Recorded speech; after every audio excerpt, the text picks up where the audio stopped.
মৃত্যুশয্যায় এক বাবা তার সন্তানকে ডাক দিয়ে কাছে নিয়ে বলল, বাবা আমার কাছে একটা ঘড়ি আছে, এই ঘড়িটি 200 বছরের পুরনো। এই ঘড়িটি আমার বাবা আমাকে দিয়েছিল, অর্থাৎ এই ঘড়িটি বংশ পরম্পরায় একে অপরকে আমরা দিয়ে আসছি, এবার এই ঘড়িটি তুমি পাবে। সেই বাবা তার সন্তানকে ঘড়িটি দিয়ে বলল, বাবা আমাদের বাজারে এক মেকানিক আছে ঘড়ি ঠিক করে, তার কাছে ঘড়িটি গিয়ে বিক্রি করার চেষ্টা করো এবং দামটি জিজ্ঞেস করো।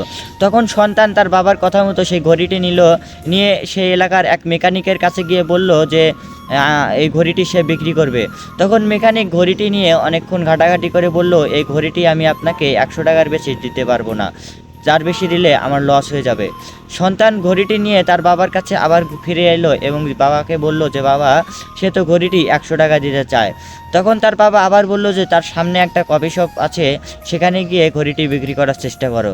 সেখানে গিয়ে সন্তান ঘড়িটি বিক্রি করার কথা চেষ্টা করলে তখন কফি শপের মানুষরা বলল যে এই ঘড়িটি কিনা তো দূরের কথা, এটা যদি আপনি আমাদেরকে ফ্রিতেও দেন তাও আমরা এটা নিব না। সন্তান আবার ঘড়িটি নিয়ে তার বাবার কাছে ফিরে এলো এবং সব কিছু খুলে বলল। এবার তার বাবা তাকে বলল, বাবা এবার ঘড়িটি নিয়ে তুমি জাদুঘরে যাও।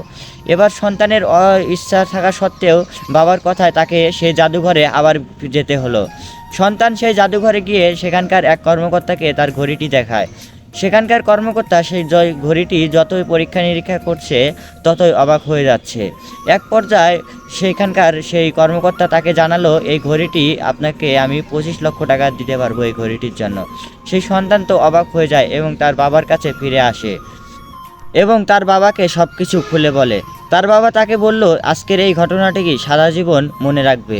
জীবনে চলার পথে হয়তো অনেক মানুষের সঙ্গে তোমার দেখা করতে হবে, যা সাক্ষাৎ করতে হবে, কথা বলতে হবে, কিন্তু এদের মধ্যে এমন কিছু মানুষ থাকবে যারা তোমাকে মূল্য দিতে চাইবে না, তোমাকে নিয়ে হাসাহাসি করবে, তোমার মূল্য দিবে না।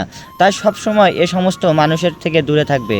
এই ঘড়িটি দিয়ে তার বাবা তাকে এই শিক্ষাটি দেওয়ার চেষ্টা করে যে সবাই সবার মূল্য বোঝে না, তাই যে তোমার মূল্য দিতে জানে না বা পারে না তাদের কাছ থেকে সবসময় দূরে থাকবে, তাহলে জীবনে সাফল্যের দিকে এগিয়ে যেতে সময় লাগবে না। আল্লাহ রাব্বুল আলামিন আমাদের বোঝার তৌফিক দান করুন, সকলে বলি আমিন। ভিডিওটি থেকে কিন্তু অনেক বড় শিক্ষা পাওয়া যায়।